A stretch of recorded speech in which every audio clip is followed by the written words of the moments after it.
मनमाडला अवजड वाहतूक खोळंबली. लोखंडी सळाया घेऊन जाणारा ट्रक पलटी, प्रवाशांचे हाल.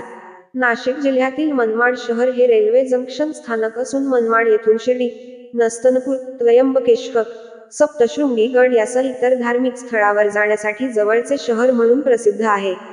यासह मनमाड शहरातून जाणारा इंदूर पुणे हा महामार्ग सर्वच ठिकाणी पोहोचणारा महामार्ग आहे. इंदोर पुणे राष्ट्रीय महामार्गावर रात्रीच्या वेळेस नाशिकच्या मनमाड जवळील अनकवाडे शिवारात असलेल्या रेल्वे पुलावर लोखंडी सळ्या घेऊन जाणारा कंटेनर पलटल्याने यामुळे मोठ्या प्रमाणात वाहतूक ही विस्कळीत झाली आहे. इंदोर पुणे या महामार्गावर मोठ्या प्रमाणात वाहतूक ही ठप्प झाली. यामुळे येवल्याहून मालेगावकडे जाणारी वाहतूक विंचूर मार्गे वळवण्यात आली, तर काही वाहतूक ही नांदगाव मार्गे वळवण्यात आली आहे. अपघातग्रस्त कंटेनर काढण्याचे काम प्रशासनाकडून मोठ्या प्रमाणात सुरू आहे. वाहतूक ठप्प झाल्याने या मार्गावर धावणाऱ्या बसेस सुद्धा वेळेवर उपलब्ध नसल्याने प्रवाशांचे मोठ्या प्रमाणात हाल होत आहे.